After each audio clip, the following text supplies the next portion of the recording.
Hello everyone, my name is Sergey and welcome to my YouTube channel. In this video, we will discuss how to get your fully remote job. Is it actually worth it? And it's a bit tricky question, so we will break it in few parts. So before actually looking for the remote job, you should ask yourself 4 questions. Do I actually want a remote job? Is it my first job or no?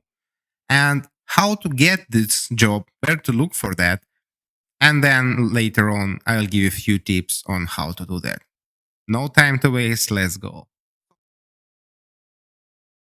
So, first, let's ask ourselves, is it our first job or no? If it's your first job, then continue watching. And if it's not your first job, I think you can skip this part actually and go to the next chapter. So, if this is your first job, you need to be very careful about the decision that you want the full remote job because it can be pretty hard. Getting your first job is hard itself, and getting your job fully remote is really, really another level of difficulty. But on the other hand, I did it, so you can do it too. In the end, it's just grind basically, and you will have to follow some of the tips and tricks, and you will have to play by the system. So we'll talk about that right now. There were different reasons why I chose this path and why I have decided that I want my first job to be a fully remote job. It's not the case for everyone, but in my particular one, it was basically the financial thing. At that time, I lived in Ukraine, and local market prices for junior developer jobs were low, like really, really low. And I knew that I could get way more if I would work remotely for a European company.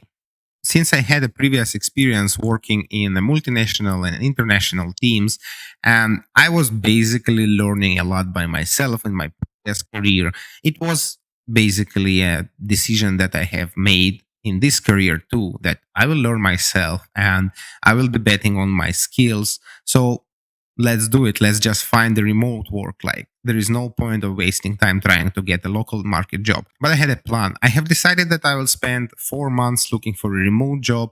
And if I fail, then I will go to the local market because that time the financial question was important for me. But I did have some savings, so I could last quite long on a low local market job and local market salary. So was it really hard to work that first remote job, especially when it is your first job in tech and you are a junior developer? I was lucky. I have got the job in a small startup. It was about 15 or 20 people at that moment. They were really sweet, warm, and friendly, and very supportive. So it was not that hard. But real life is kind of harsh, and you can get into really, really bad teams working remotely. I mean, it doesn't mean that you will not get them while you are working on the office, but if you're working remotely, it can get really, really difficult for you. So, what are the actual cons of working remotely? There are multiple things, which we will list them now, and I will give you the in kind of format that it has a problem solution thing. And some of these things I have faced myself when I was working remotely, and some of these things are basically a common sense problems that you may get into that in this kind of setup. So the problem number one is an asynchronous communication. It is a very common for fully remote companies that you have an asynchronous communication and different teams are working in different time zones. And imagine if you're a junior developer and you got stuck at some issue or you have some questions, you cannot move further, then you will be basically waiting for another person or manager or maybe more senior developer to help you. And this may take a long time actually, and you may feel like you are just wasting time because you will be basically wasting the time that company pays you for. So if you are in this kind of situation and let's say you have searched all over the internet and you really can't get any answer, you cannot understand what is wrong and how to fix your issue, then you will have to wait for another developer. But I will give you a solution too, as I said. So first of all, the solution would be get another task, and just get another task and make sure that you have few tasks at hand all the time, and ask your senior developers or whoever is assigning tasks for you, if that is your company structure, or maybe you are just picking up the tasks yourself. Then get another task and do that. Meanwhile, you're blocked and you're waiting for some assistance on the other task. I know it's pretty hard to switch context between tasks, especially in the beginning of your career, but you will be doing this pretty often in the future. So you better take care of that and learn it from the beginning. Another thing, another basically solution is when you are looking for remote jobs, there are different types of remote jobs, which some of them require you to be within some time zone, time frame, I would say, some margin. So pick the jobs which are at least 2-3 hours from your original time zone where you are located, so that kind of thing will reduce the amount of that asynchronous communication, but it will not prevent it all, especially if the company's policy is flexible work hours, because somebody can live basically in the city where you live, but they prefer to work in night or they prefer to work early in the morning. It all depends company to company. Another big problem is communication. You are not actually talking person to person. You don't have that face to face communication with the other person. So you cannot use some techniques which we normally use when we are talking to, between people. You cannot use your body language. You cannot use your hand gestures or anything else. So this may get an this may end up as an issue for you. It may end up as a trouble because you may not be able to express yourself well, or maybe you will not be getting the clear specifications of the task at hand. So there are a few solutions for that. One of them, which would be practice how you communicate with other people, learn the technical jargon, especially the technologies that you are using at work, and the technologies that you may encounter during your work. This will help you greatly to increase the way you can communicate and express your thoughts. Second thing would be use any tools at hand that may help you to express yourself better. For example, you can use something like Google Jamboard, where you have some collaboration and you can draw on it and discuss while you're drawing. Or share your screen, show the code, show the errors, trace the errors. And pair programming remotely is a very, very good way of working together and solving some issues with your senior developers. And another technique is basically ask questions. You need to ask a lot of questions, not the questions meaning not when you are stuck at something, but let's say you are on a call with your product owner, product manager, or whatever, or senior developer who is giving you the task. Try to ask way more questions, a lot of questions. Try to clarify anything about the task that you will be working on. And if some questions will arise later on, don't hesitate to ask them. Don't be shy. They won't think that you are stupid. Actually, it's very good. If you are asking questions, it means that you care about the product and you want to deliver the most value to it. Nothing to worry. With time, you will learn how to communicate better, how to express your thoughts better, and how to describe some problem that you have faced. With time and experience and practice, you will get to that. Another problem is basically it's actually harder to learn from other people what they're doing. It's harder to learn from senior developer how he's writing code if you can basically just come and check it out next to him, sit next to him and see how they are coding.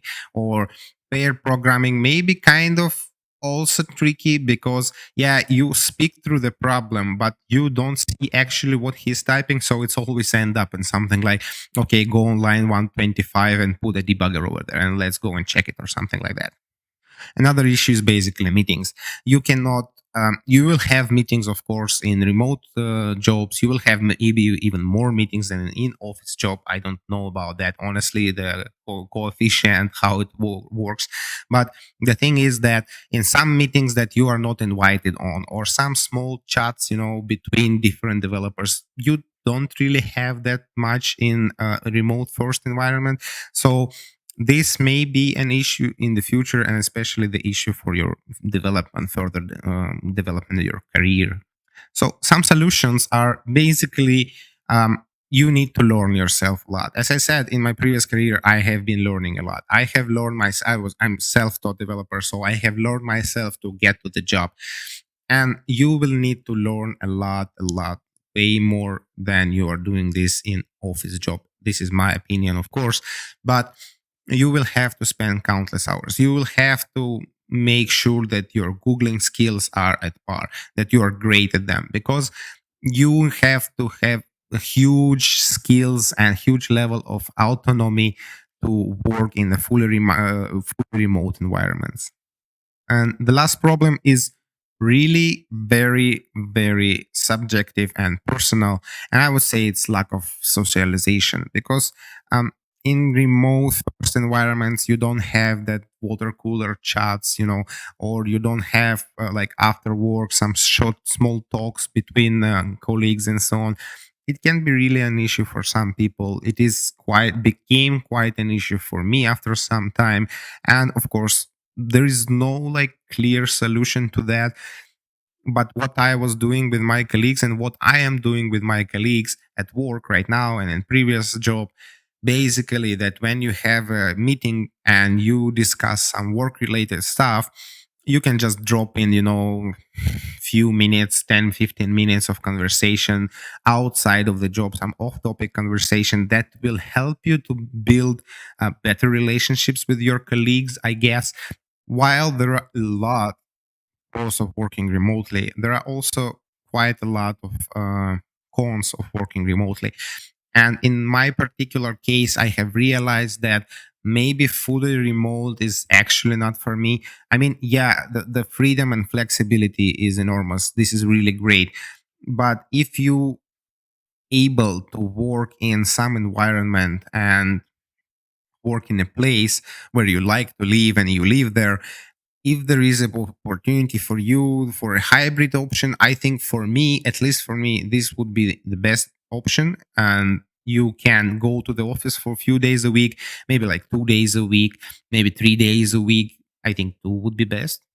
And then you can also work remotely from home. I think this is the best setup for me, and I would really like to have it. But currently, it's basically not possible for me, so I'm fully remote, and I'm pretty happy about that. The socialization part is missing, really, but other than that, it's fine. So if you are fine with those cons and pros, and your pros actually like way more outweighs the cons of working fully remotely, then go for it. There are tons of jobs right now. You do your best, and you will be happy about it. Another thing to consider about working remotely is the financial question. So, working remotely, not most companies, but a lot of companies, they prefer, even if the staff is working remotely, they prefer to keep people within one country, let's say, or one legal entity and authorities, like let's say European Union and so on, because of the taxation and some other legal requirements. So this you need also to keep in mind, especially if you live in EMEA regions, because while you may be in the same time zone basically, and like what is the issue working for Germany when you live somewhere in Africa, right?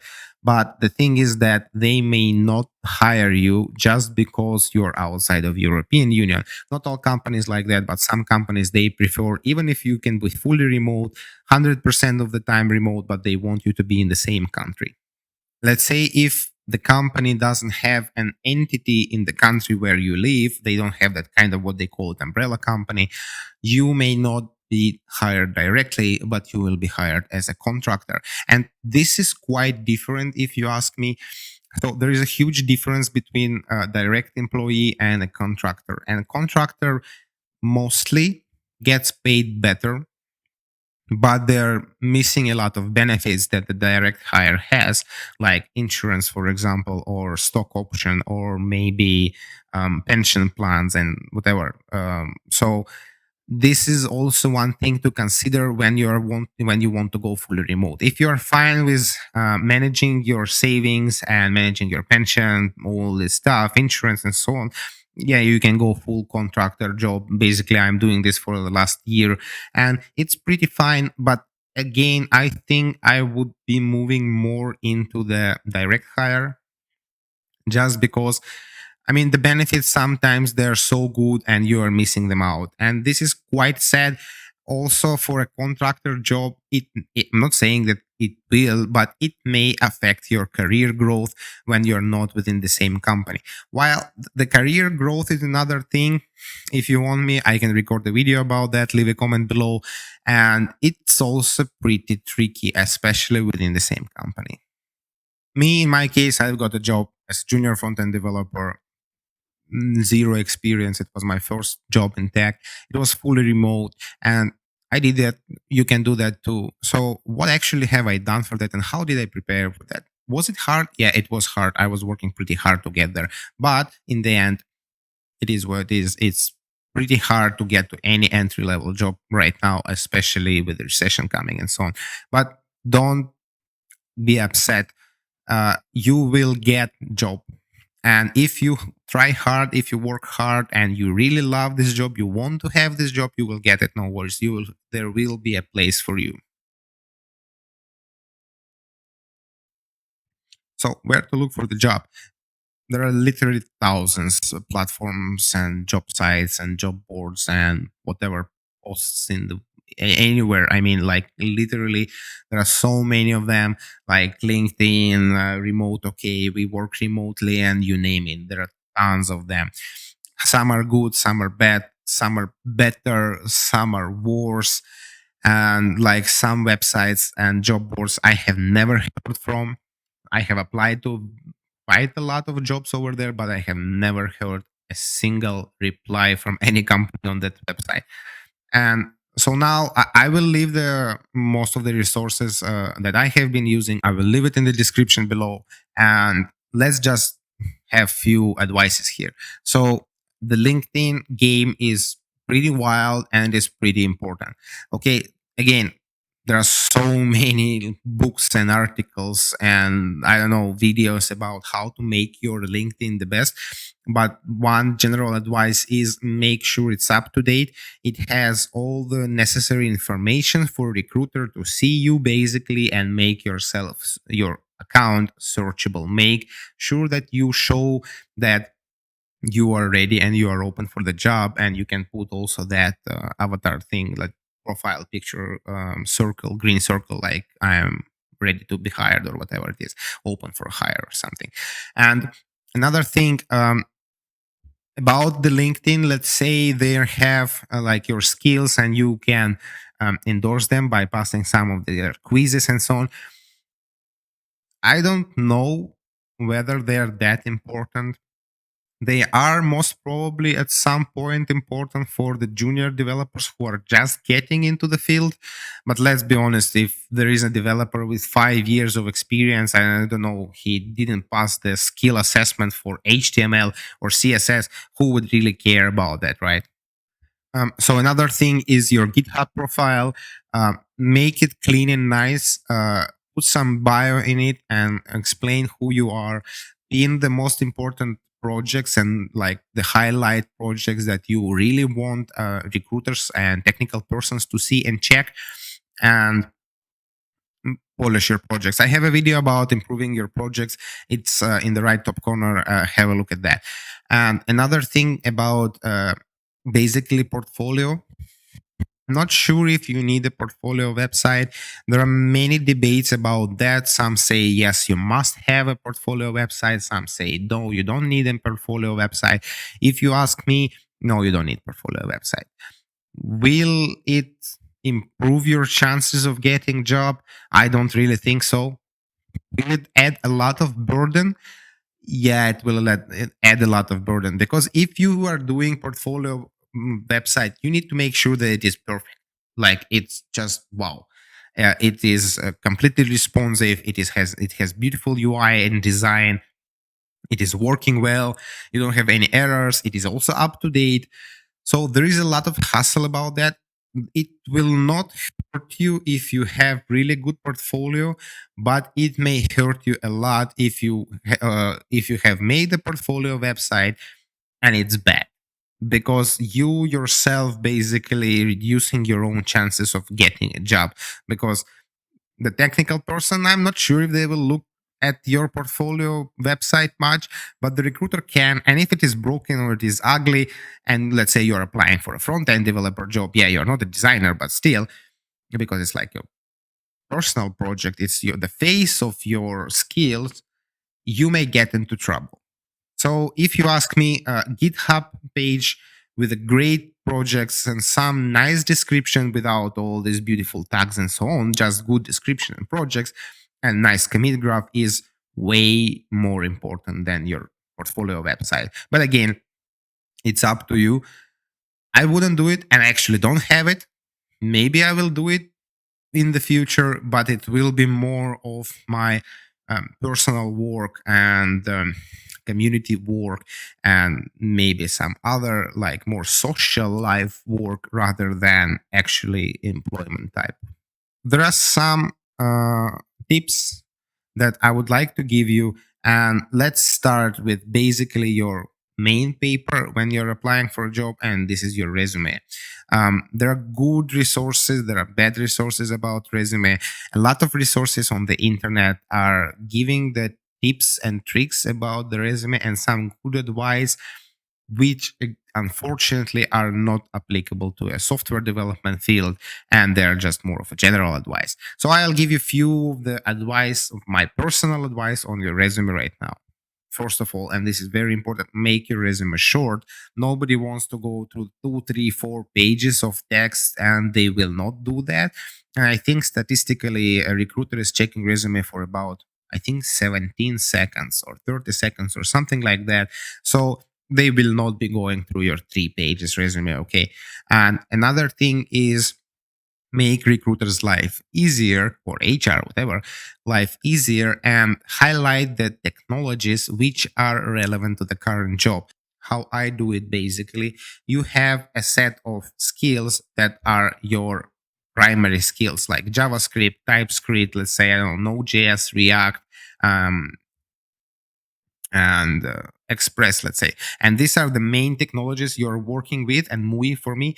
And these are the main technologies that you're working with. And then you have some set of technologies that you know how to work with. You have worked with them, but it's not like you are specializing at those. So I'm always doing it that way. I'm writing like my main stack and then something that also I have in my pockets, basically. Structure your resume. Okay, most of us most probably and most likely will be submitting the resume written in English. So make sure that your resume is easily scannable from top to bottom, left to right. I mean, for you it will be vice versa, but you got me. And again, make it targetable. So make a template of your resume, and say you're applying to some front-end developer position and they're working with React and TypeScript, right? So in this case, I would put the TypeScript and React in the first place, and then I will list the other technologies that I use. And if you're applying to, let's say, Angular, I would put JavaScript, TypeScript, React. So because you don't really know Angular, right? But you know JavaScript and the TypeScript, and I hope you know pretty well. At least you're trying to convince them that you know pretty well. And you put also the React. That means that, yeah, I have been working with the components library, so I may know how to use that. And I will learn Angular pretty fast. Your resume is your live document. So always keep it up to date. Even if you're working, you are at work, you are working your full-time job, you like your job, you're not planning to switch soon, keep it updated anyway, and list all the things, all the important and valuable things that you have been doing at the job and what you are doing in the current job. Because later on, when the time comes and let's say you will want to switch the jobs or whatever reason, the reasons are different, you will need to then update it all together again, and you can really miss out some very important and crucial information that you've been working with. Evaluate yourself. There are different like resume reviewers, people who are charging you for that. There is also a community where you can ask, like on Reddit, let's say, or Twitter, or you can use some software which will scan your resume and it will show you how is it scannable. Because we are living in the modern world, right? Some companies are getting thousands of resume per day, and they just cannot handle it all manually. They don't have like I don't know, full 1 million recruiters sitting there reading your resumes. Correct. So they use the software which is scanning your resume for keywords, and it may cost you 20 or 30 bucks or something, but to scan your resume so you will see how your chances are and how your resume is searchable by keywords.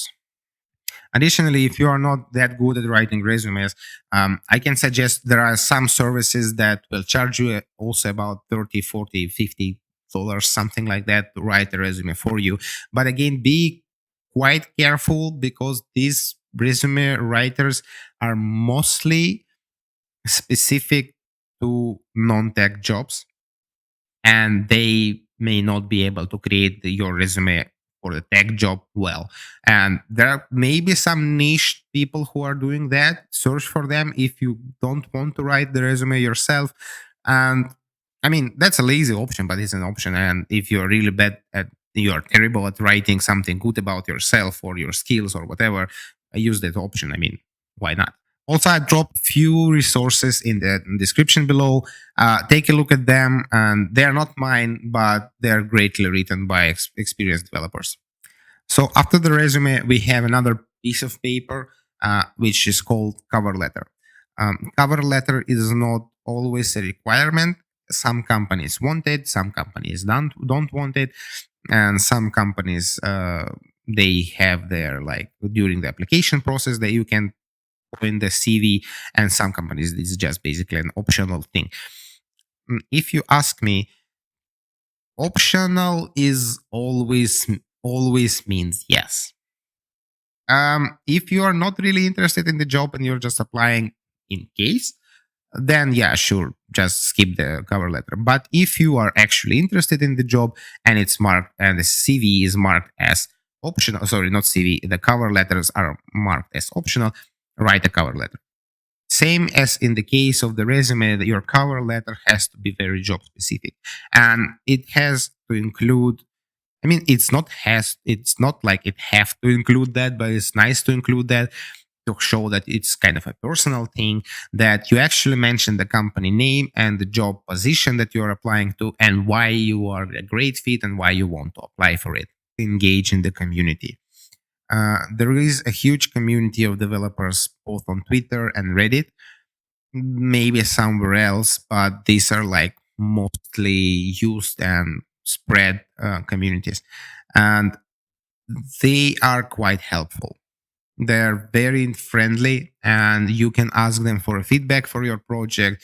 You can ask them for a feedback for your resume or cover letter or your GitHub profile. For me personally, Twitter has never worked as a source of the job, even though I was posting and it got like few thousands likes, but I have never received a single DM about job. And so I went more of a traditional way, applying myself.